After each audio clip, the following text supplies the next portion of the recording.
Just going live now. Here we are. So, hello everyone, and welcome to FBA TV. I'm joined by Simona today, and we just got a couple of minutes until we go live. So, yeah. How's your bank holiday then, Simona? Yes, good. Nice and sunny, nice and warm. Stuck inside. Yeah, working. We just said beforehand. Yeah. My dog's now trying to get attention as well. There she is. What is it? Is it a she or he? He, French bulldog, Ovi. I adopted him, and he's very clingy. He wants to be all the time. Yeah, he looks lovely. Hi, Nat, and Nat's just joined us here, which is cool. I can't see anybody who's joining, is it? Or where can I? Yeah, you can see the comments, or you can have a look on your phone. Yeah. So, see the comments. Hi, Nat. How are you doing? Let us know how everyone's getting on. And we will just wait a couple of minutes for everyone to come on. So, yeah, Simona's just admitted that she hasn't really had much time off at the weekend. She's been working the bank holiday.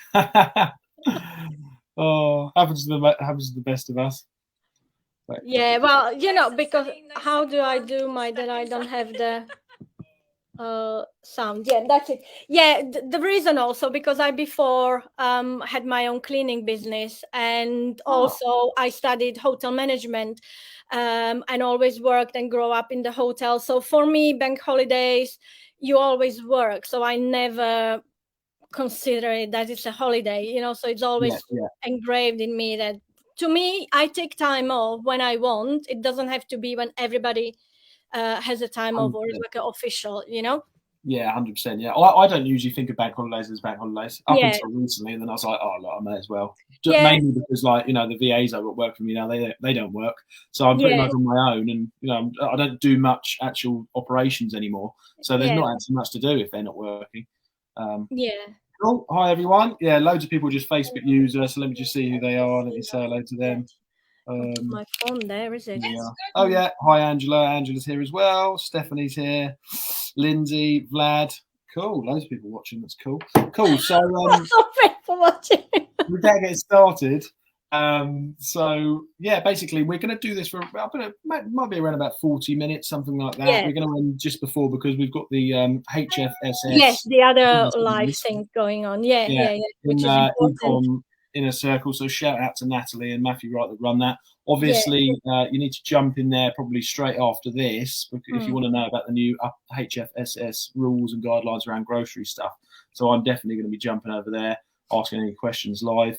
But yeah, apart from that, let's get started. So I wanted to sort of get you on. Obviously, it's going to be nice to hear your story as well, because obviously you've been a long-term seller.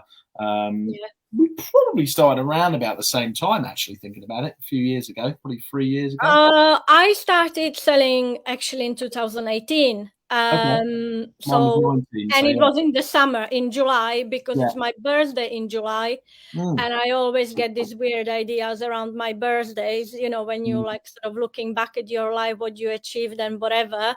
And because I'm over 40, then you sort of like thinking, what next? And I mean, as I mentioned, I had my cleaning business, which was really well. I established it. I mean, considering that I came into the UK with nothing, knowing nobody, so that was all right. But I started to looking at the ways to make money online, obviously, because with the manual work, you are limited with the time in a day, and it's a manual work at the end of the day, so so that's and also I was on holiday back home because I'm originally from Slovakia. And I just started to play actually with the idea maybe I return back. Before I always said I'll never return back, but and then if I was going back, I wouldn't go and employ myself, so that would have to be create an online business. So started to look in, obviously, and all Amazon. Once you start Googling, is it all the ads on the Facebook were popping up about Amazon FBA, which to me immediately made sense. That was 2018. I never shopped on Amazon. To these days, I don't shop on Amazon. If I want something, I always went to eBay. I always thought Amazon is expensive. So as soon that he's joking, as soon I seen that, I was like, Yeah. That's definitely, Amazon is big. People will be moving online. So as I said, immediately made a sense. So obviously started to dig in deep, as we all do, going down the YouTube rabbit hole. And I knew about the arbitrage, but obviously the private label was more appealing because it seems like less work. It always is, yeah. Yeah. It just seems so wonderful. That you just get it from China directly to Amazon, and then you're gonna be a millionaire. So I went with a private label in 2018. My Did it work? Were you a millionaire? No.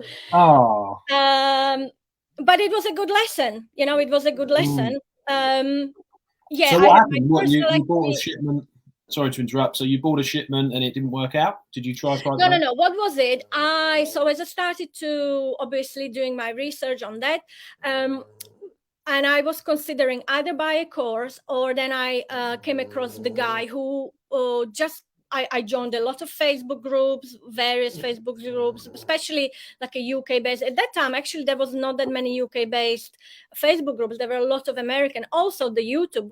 The only one was Johnny Bradley. Bradley is his name, or whatever. Yeah, he was and another guy who's actually from Wales, and I spoke to him on Instagram as well. But these were two things I was considering, either buying the course, and then the other guy was popping up. He was British, and he started something like a 30-day coaching program. You can start with 500, of course. You want to start with 500, and he will also give you a product. And that seems to me as a deal breaker, because after I did all the research, I think that's the hardest part to this day. To find the winning product. So I just thought, I understood that, you have to find low competition, high demand, and all that blah, blah, blah. But I just thought, if somebody really find that product for me, then I can take it from there. So I jumped on that. There was like a 30 days training program. We had a once a week live. He was giving us a product each. I think it was 20 people on that coaching, and some of the girls is even in the bigger group. She is, I recognize her. But anyway, it was all very rushed, So he's here. Look at him. I can hear him snoring. Oh no, it's not snoring. Yeah, it's him snoring. And so anyway, it was like we go away. It's lovely. Yeah. So as I said, I know it was not like a waste or whatever, but it was more like, to explain all how to create the listing, how to contact the suppliers, right, and all that, which when you're a newbie, you don't really know. But probably after week 3rd, I already realized he probably doesn't sell already anymore anyway, and it was all sort of like a rush, because then he gave us like, well, whoever order first, and whoever order right first and post the picture in the group, I will refund the money, for the course. So that was quite like motivating. And he went with us as well. Like, yes, you can order only like 60 units, which fair enough. Yes, true. But there is always more to it. But by the end of the 30 days, he was then asking, oh, well, do you have another 800 to pay for a coaching? And you actually need about 5,000, when I just thought already with some products in the Amazon, which did start selling with the PPC, obviously was not profitable at the beginning because of the PPC. But then I just sort of like panicked, and I just ordered thousands more, because I was just like, well, 60 is not really enough to give me idea, because even that time it was like you have to do the giveaways, and for a main keyword you would have to give away, like, it was nearly 300 units. If I only order 60, so I would never rank on a page 1, So I went. That was not like him saying you have to do it, but I'll just sort of like figure out that you really need that many units. And it was a travel wallet. It was like a family passport holder. You could have 8 passports in there, credit cards, cash. It was a handy product. But to be fair, I think I was running PPC until about November, and then I just realized, no, I had a sales when I was running the PPC. But not when there was too much competition. There was only one big Chinese seller, price drop, and all this stuff, So then I was really like, because lost money on PPC, then I was worried about the long storage fees. So I recall everything, and actually it sells better on eBay. So I got money back. Then I was fulfilling in myself, and my last sale was a year after, 10th of August 2019. All this time I was in all those big Facebook groups. Actually, how I came across the biggest group at that time was through Emma Hamilton, through her YouTube channel, you know. And I was watching people doing OA, and you know, and I was like, oh, I don't know, this just seems like a lot of work, you know. And people were posting, oh my gosh, that time was still Tesco Direct. So I was like paying attention, but I was still convinced that private label is sort of like a better way. So, but yeah, then when I sort of like got rid of it, so I was sulking a little bit because lost some money obviously on PPC. I was literally spending at £10 per one sale. Wow. You know, which was, so if I had my budget to 50, I had 5 sales, but there was no money. So I lost money on that. And so what yeah, was the issue there? Sorry, just to jump up. So what was the issue? Was that you were going after the keywords were too competitive? Was that the main issue? Yes, I think, and the whole understanding of it, how it works, actually on Amazon. And as I said, it was a travel wallet, which I thought it's a good Christmas present. That's why I think, and also because it was a 5-color variation. And I just thought that the gray and pink, it's sort of like a universal female and male color that will go. But actually the green one sold immediately, you know, which was surprisingly. So sometimes, even now when I speak to some people, it's just really not what you think, but look at the data. You know, the market's always right, isn't it? Yeah, exactly. Customer will tell you.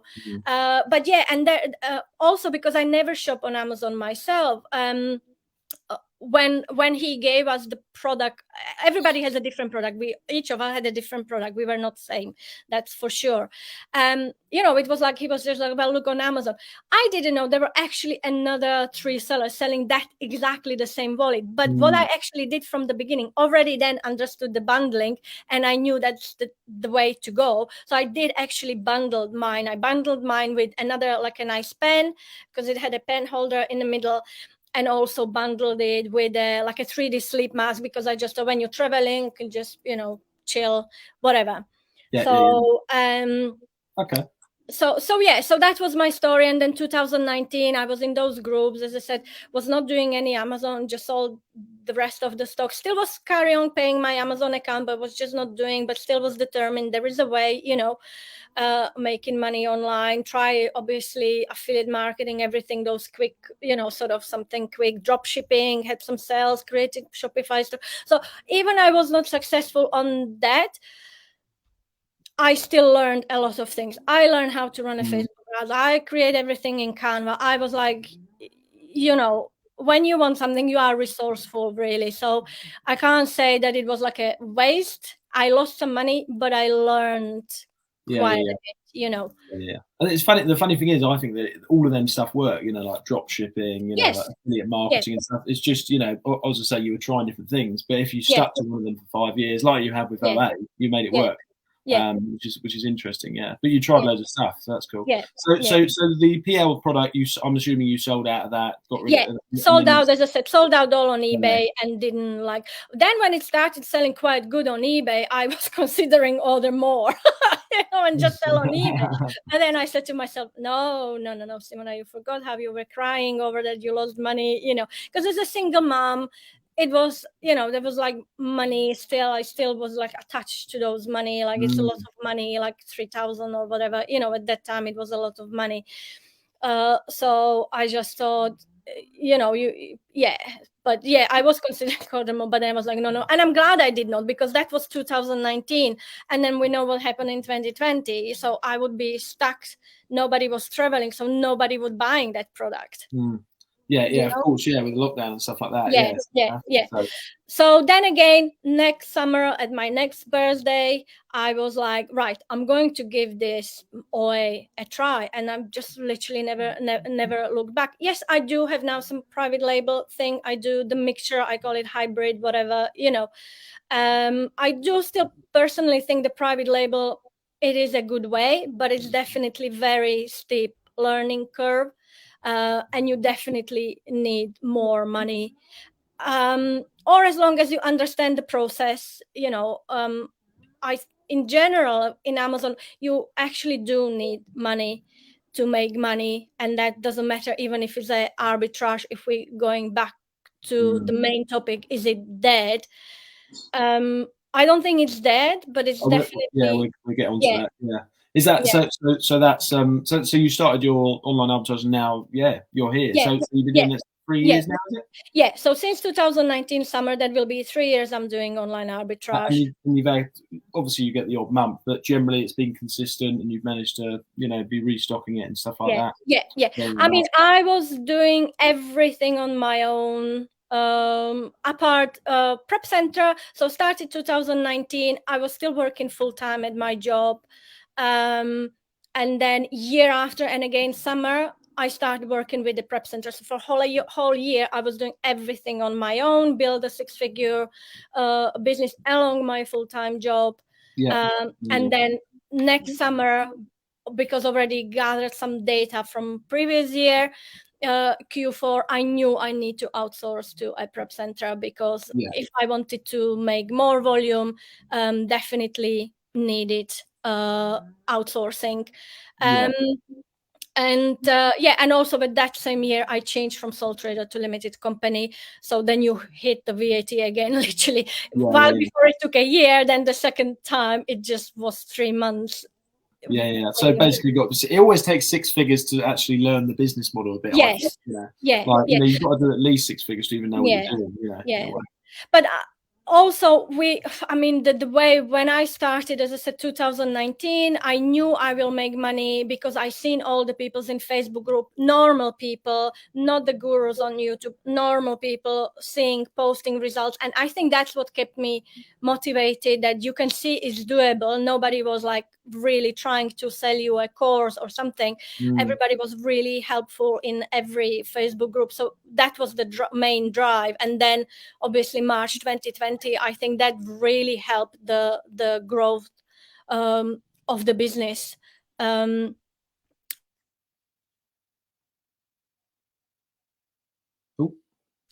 that was all made money in 2020. Yeah. Awesome. So no, cut off then. Perfect. Okay, cool. Right. So the main question today is Online Arbitrage UK. Is it dead? So I've got my banners ready, which is cool. Yeah. I used to do it. You know what I mean? I think I stopped Online Arbitrage in the UK. I've got the USA now, but in the UK about a year ago. And when I was coming out of it, it was just starting to really heat up with the competition. Now it was always, busy. I mean, there were some listings that got saturated straight away, but I could still make a living from it. Do you know what I mean? I was still making a living from it. However, just when I left, it was starting to get really, really saturated. And I mean, like everything I went on just seemed to be like, nightmare. Now, it might have just been like a month or 2 month phase, and I just didn't stick with it because it was frustrating too much. But for me, it looked like it was sort of on, the margins were getting way too low for me. But I just wanted to see like what it is now, because some people that say not necessarily, when I say dead, I don't actually mean dead. Obviously, people making. I mean, is it really worth it? Do you know what I mean? Is it on its way out sort of thing? So if you could just run over that, your opinion on that. Obviously, this is all opinion based because everyone's got different experiences. Everyone's got different levels of expertise really in the area. So what do you think? What do you think? Is OA in the UK dead, or? It's not dead, but as you mentioned, it is competitive. And I don't think that model will be ever dead, but it is harder. But in general, I think every business model is harder. It's in one way, it's easier to sell on Amazon and start, and one way it's harder, other things. And that same goes even for private label or OA. So it's not that it's hard, it's competition. So you just need to have a different strategies, I would say. Even for me, I mean, I probably last 2 weeks, I'm selling stock I already forgot I have in my inventory, so it's a weight game. Really, if you have big house or a garage, also now whatever is happening, inflation, now will be the prices will be cheaper if you can afford and have a budget to buy and hold, then definitely, yeah, and then you will be reaping the rewards later. So in that sense, I think that's the mainly the strategy to move forward these days.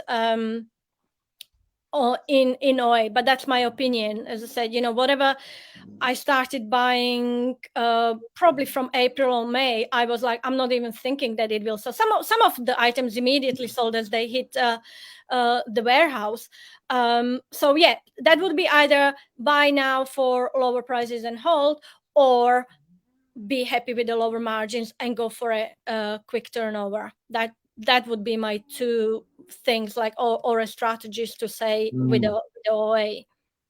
So does it seem like it's the same as it has been? Do you not feel like that's much has changed? Do you not feel that much? Oh, it did change. Definitely, it did change. As I said, when I started in 2019 or even 2020 was fast, but 2019, you bought something, but people were tanking. People always tank the prices. People always tank, but the price recovered probably in 3 months, 4 months maximum. It's always done that, hasn't it? Yeah. When I was doing it, it always takes 3 or 4 months minimum. But now I am seeing products I'm holding. Even I had them in my house, and I was sending them in 2 months ago. I had them since November in my house. And then I was literally waiting when everybody sold out. I sent it immediately sold, and then the tankers start jumping back on. Yeah. Well, so as I say, you're talking longer time. Price will recover. You will still make the money, but I appreciate not everybody has the budget to hold for that long. So for me, it was a patience game. Yeah, I haven't got the patience. But I think when you get into the system, like consistently sending, as I said, I now having a sales which is rolling from, and then when I look, I'm like, oh, okay. Or even when all the inflation started, I started to have a sale. So I looked in the listing. I was like, well, I'm increasing my price because these already sold out, so I can make more. As soon as I get a sale of a product, because I am obsessed to checking the app, so I can see. And then when it's something which I send immediately, that's fine. But if something like I, as I said, forgot or don't recognize, then I look and I was like, oh, everybody's gone. I'm gonna do now increase the price and get those higher margin. Of course, you every listing is different as well, and it depends how big that item is. But I do sell a lot of in a beauty category, and those are not big products. So even for a storage fees, you're talking pennies. So do you think it's a case of what if someone was starting now, or is doing it, maybe they're struggling? Do you think it's a case of sort of margin mixing, maybe? So some products, definitely, some hold out. So I mean, in the USA, for example, what I do in that part of the business is just I at the moment, it's a small business at the moment. I've got SKUs, I've just started, so I'm actually manually checking them, seeing which ones I should hold, seeing which ones I should get rid of at the smaller, the price tanking. Would you recommend doing the same for the UK? So if you do that, do you think that it's pretty much the same as it always has been? Is it? Yes, I think it is. Dead. Why is it? It seems to have risen, when you look on some listing, you can just see the hike of the sellers just gone ridiculously high. There is a couple listing like this, but also what happens, people forget about those listings. I'm just sending my pack later if I feel like it, the box which I have, because I do work with a prep center, but some stuff I had in the house. And everybody just sold out, And again, I was waiting for that, I think, since November, and I have another unit, and it will be nice £7 profit, per item. So I think it was always a case, but now the time for a price to recover is longer.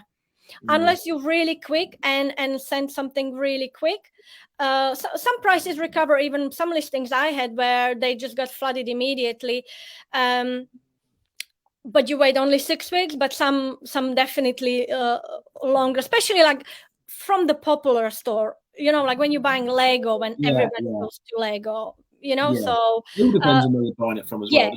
Sure. Yeah. But if you're reading, and me personally, when I'm deciding to buying something, I always look as a whole year average price. So if that drops back, or I need to get rid of it or whatever, can I still make money, or at least break even, you know? But I'm not gonna say some items which are going to that, like after 9 months I dropped the price, so some with even a loss of £2, but that's, you know, that's the part of the business. I think many new sellers also don't realize that this is a retail business. If you were going to open your own shop, boutique, or whatever, you would have to spend a good chunk of inventory to make those shelves look full. And 100%. you would not sell everything immediately. You would just replenish what's selling, but some stock will be just sitting there. Yeah. And storage fees compared to paying rent on a premises, and gas, electricity fees that are going up. Some of these outlets. I actually saw yesterday, talking of that, you know, how lucky we are to be e-commerce sellers. I saw a pub local to me. They posted saying that their outgoings are 13,000 a year just for gas, electricity, something like that. It's going up to 86,000 in 2023. I mean, they're literally going to be out of business. It's an extra five, and we don't have to worry about that as e-commerce. So even if in a Q4 the storage fees will be nearly 4 times, it's still, you know, compared to rent, compared to gas, electricity, that doesn't affect us. So 100%. Okay, cool. So you think that it's, well, in your opinion, I know obviously it's still just opinion based, you think that it's still possible to build a successful sort of thriving OA business? Yes. Maybe you just need to be at a certain level, you know, so that you can take the hits. And it probably takes also a little bit longer time. Like, I was always proud, and even why I set that on my TikTok and call myself lazy, because I always thought, I actually, for amount of hours I spend on that business, I think I'm doing pretty well, and I was always proud of it. I admire people who doing it full time. I always had that, you know, that I had a job, so that looked after the bills. I didn't pay myself from business for 18 months, so everything could go back to the business. Was very careful with the lending. Now I obviously, if I want to leverage, I need to get some lending. But so it's still you know, it's still pretty much a business. It just takes longer for prices to recover, and you need to have the cash flow. You need to have a cash flow. But for a new sellers, I would just say, get the feel of the Amazon, even if you're not making money for a couple months. And then when we know that when we get to the Christmas, everybody sort of makes money, you know. 100%. I've got a question for Natalie here, which ties quite nicely in with that. Actually, question: how much do you guys you need to do OA these days? How much do you need to start it? I'm assuming that means how much you need to start. Well, you see, it's like with everything. When everybody say you can start with anything, as long, I always say to the people, even from TikTok or whatever, when they come to me and message me or whatever, as long as you don't have a stupid expectation. Because what I did realize, and I did ask couple sellers who are 6-figure sellers or whatever your monthly turnover is, that's actually how much inventory I hold in Amazon as well. So if my turnover is 35,000 a month, that's actually the inventory the value of inventory, not resale value, the purchase value is actually there. So you need to be constantly buying. So if you start with 1,000, that's absolutely fine, but don't think you will be making 10 grand, you know? 100%. I started. I think that used to work in past, you know, but not now. 100%. I started with 2,000, I think, like, you know, years ago when I started. It was just taking forever to turn that over and turn it over and turn it over. And then I got an investment. It was like 10 grand, and then it just took off. And I think, well, it is a numbers game in a way, isn't it? It is. As I said, unfortunately, you do need money, but you can start with 500,000. You prove yourself a concept. And then when you know what you're doing, I was saying, because after my PL fail, I started OA with £1,000, but we were going into the Christmas and I could see I'm having a sales. I just did not have money. So at that time, actually, I was having a PayPal credit for £1,500, which was a 0 interest for 4 months. So and I had a credit card, so I was feeling confident to spend those money, because I was seeing I was having the sales. You just can't withdraw those money, so you needed that cash flow, you know. So I had that concept was proven. So you, as I said, you can start slow, but you will sooner or later will need that injections. But as long with that small amount, you prove yourself a concept that it works and you know what you're doing, then you can grow faster. Because you can't grow from 1,000, as I said, to 10K in even in 3 months. Unfortunately, not. Yeah, you can start it, but I mean, if you really don't want to borrow money, you're probably better off. I mean, I've heard people like doing RA to get really high margins if they're starting that low. But I mean, I think you need to prove it and get money from somewhere. There's always somewhere you can get money from, isn't there? Yeah. So on that topic, so how do you think people win at OA? What is the what are people doing that are winning? You know, the sellers that you see that they're consistent. People are consistent. It's consistent buying and sending in. That's all what it is, you know. And that's another mistake I see as well with the new sellers. You know, they spend money and then they focusing. Oh, there are the tankers. There are this. I never focus on, if they want to sell at lower margin, that's fine. You know, I focus on my own business. So that's what I would tell to people: focus on your numbers, because these new sellers, as well as I said, they do reach out, quite a lot of them, to me on Instagram, and you know, they spend those £1,000 and then they're waiting for a sales, and they don't focus. They focus on the wrong thing. They're getting the returns. They want to know what is the reason for return. And I'm just like, why are you wasting your time and energy on something which is actually out of your control? I mean, that customer can type in a return form whatever they like, you know, it doesn't matter. I know it's annoying, but you just need to focus and spend your energy on finding the new deals. Feeding the beast. Yes. Yeah, exactly. That I think everybody who's doing more is just being consistent at finding and sending new and keeping on top of the replenishables as well. So true. Yeah, you just need a system for everything right now. You know, I don't even look at the refunds that happen in my business, but I know they're annoying. But you know, it's just a system for it. We try and get a refund for it after 45 days. Blah blah blah. It doesn't happen. Try again. Do you know what I mean? You can get these softwares where you can request it. Exactly. I need to do that actually. Yeah. You know, to all the missing refunds we haven't replaced. Yeah. But yeah, systems, isn't it? You just need to focus on feeding the beast. I think. Exactly. And you need to all the time, you know, even you know, with your business model, what you're doing, you need to keep ahead. It's same with the private label. Now I currently work with quite few private label sellers. And it's just same, just in a different numbers. It's exactly the same. You know, people complain about the competition with the OA. It's same with the private label. As soon you have a good product, people run softwares on your products. 100%. Yeah. Like the stuff I do, my brand unique bundles and stuff like that. You know, shout out to Natalie ESA there. Yes, definitely. Yeah. Shout out to Nat there. I you know, I mean, I got competition coming up. Sometimes I say to people all the time, like, you know, I've got items that sell a lot, you know, like hundreds a month, but I prefer the ones that sell one a day. The reason for that is because they're not flagging up on many people's systems. You know what I mean? People are typing into their software, I want blah, blah, blah. Exactly. I'm trying to keep under the radar so it limits competition. I don't like it when my products start selling loads and loads. I want loads of SKUs that are selling not many. So it limits the competition, you know, in a way.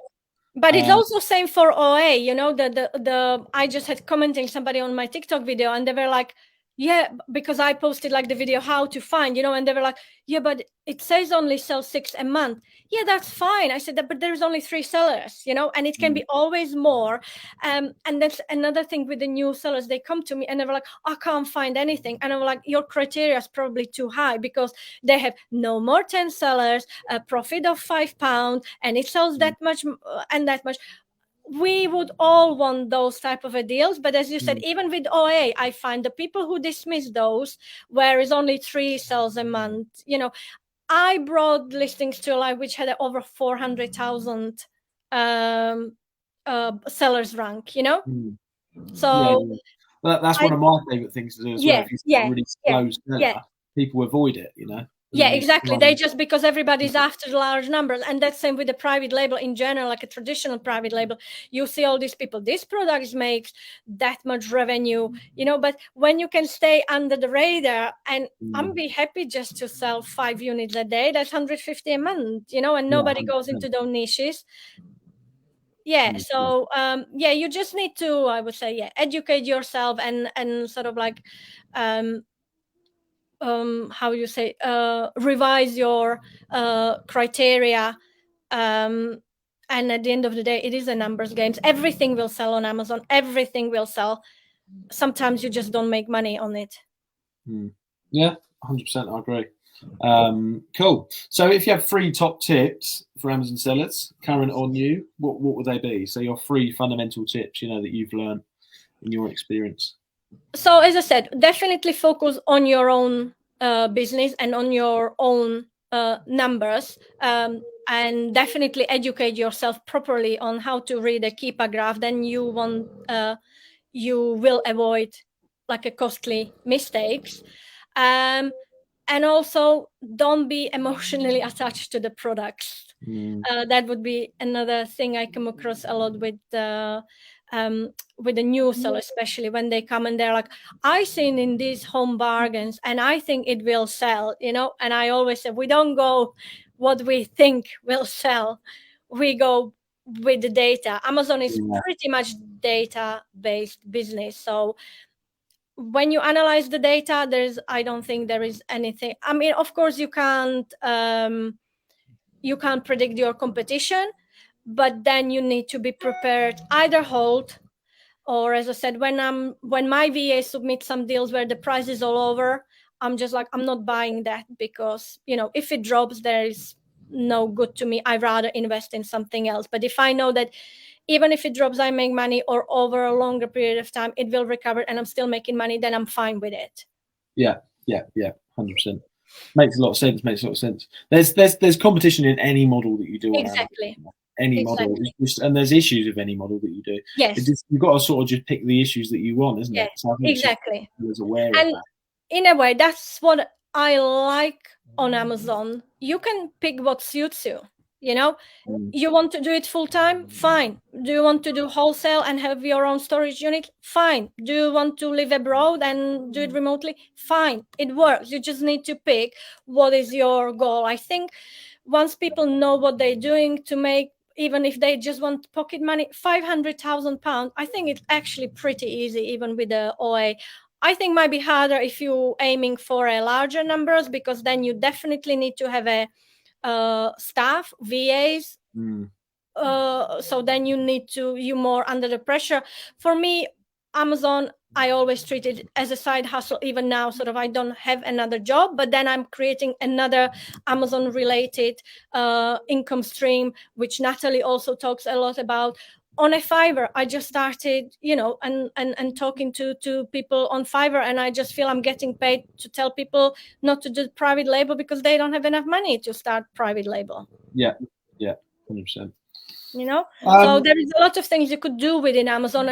If you don't like the RA or OA, but you learn how to build the listings, or you do the bundling, or then you learn how to create a listing. There is a lot of people who don't even know how to create a shipping plan. I know. Yeah, it's crazy, isn't it? So I mean, look, so what Simone saying, I think, is that you could just do online arbitrage, get it £500 a month, and then you could start creating other listings for other people, or something like that. You don't have to. I think people look at it as in like, I've got to make all my income from that or that. I mean, I've got about 3 income streams right now. Do you know what I mean? Based around Amazon. 2 of them are the actual selling on Amazon. One of them sort of, obviously my YouTube stuff. So it depends what suits you, I suppose. But you can just pick whatever you want. As I said, I have friends who left very paid jobs and do Amazon full time and have their own warehouses. If that's what they want, that's fine. For me, I know I don't want that, and as well, I actually recently even made the decision that I am going to move back home, probably anytime soon. And I created 2 income streams I can do from anywhere in the world. I don't blame you. The current state of the UK. Well, it's not rosy at home. The trouble is my parents are getting, well, they're not old, but we do also have a Airbnb back home, and even now being on TikTok now, that will be content as hell, like, you know. And again, when I'm looking at it, do something what you enjoy, and if you can make money on back of it, then why not? And also a lot of things, because Slovakia is also a little bit behind. You know, you might bring the idea which works in UK, starting in there, already have a knowledge about e-commerce. You know, it's an open sea, really. Yeah, 100%. Look, Simone, it's been great. We better go because we've got the stuff. As I say, another reminder, guys, jump over to the Ecom Inner Circle. Nat probably put a link up to that. It's completely free, just Ecom Inner Circle, so we can get an update on the HFSS grocery stuff. So that could impact a lot of people selling grocery. But yeah, other than that, make sure you obviously like and subscribe to FBA TV. Thanks so much for Simona. Thanks so much for coming on, Simona. It's been awesome. I think it's been a real insight into online arbitrage, the current state, and your story. I mean, even yesterday, 2 days ago, my sister started online arbitrage again. She used to do it, and she said it sold straight away, and I was like, you know, like, I just really need to know what's going on here, and I feel like you've really, you know, been really insightful and really opened my eyes to, you know, there's a lot of doom and gloom for certain, you know, people. I think the people that are doing well probably don't post as much as the people that aren't doing well. So sometimes you see the bad stuff, don't you? Yes. Yeah. And also, I think, well, I don't know about you, but I get bored quite easily. When you're doing it for 4 years, I'm not saying like I would quit it, but you have this, like, I do personally have love and hate relationship with Amazon. Obviously, we're going now to the best period of the year, but what is going to happen next year, especially with everything what's happening, will people will still shop, but to which extent? But then again, it will pick up again, so it might be a little bit of a bumpy ride next year, you know. But if you, as I said, if you buy the stock now, which is cheap now, you will make more money next year if you can afford to hold it, because certain things will be always in demand. And also it's that long-term vision, isn't it? I mean, I was listening to the guy that started Pret yesterday. You know, huge. He sold it for 2 billion. Huge. But he said, you know, he's got a long vision of 30 years. His vision is 30 years, and the only thing that gets in his way is the fact that he's getting older and older. You know, but he said, so it's the same thing, isn't it? Even if you have a bad year next year, it's just 1 year. You know, as long as you're committed to that long-term goal. If you're in it for the short term, you know, you can have a really bad year. Exactly. And I think in a lot of new sellers, and you can't sort of blame them, because that's how it is presented on TikTok and how it is presented on YouTube, that it's, as I said, they can from £1,000. Everybody say I started with £1,000, but never then say like after how quick they realize they need more money to make it, you know. But those 3 months can take you to learn the principles, and after that you have a proven concept, so you will need the cash injections after. 100%. Awesome. Okay, Simone, thanks so much for joining me. Thank you. And thanks for watching, everyone. I'll have a look at the comments in a minute, because it just comes up with Facebook user here, because a lot of these people still haven't signed up to StreamYard, so I can't see their name. But awesome. I will see everyone in Ecom Inner Circle, probably watching the live with Natalie. Yes. Right. Well, thanks again for having me, Hayden. Cheers. Really nice to see you. See you soon, everyone. Bye-bye.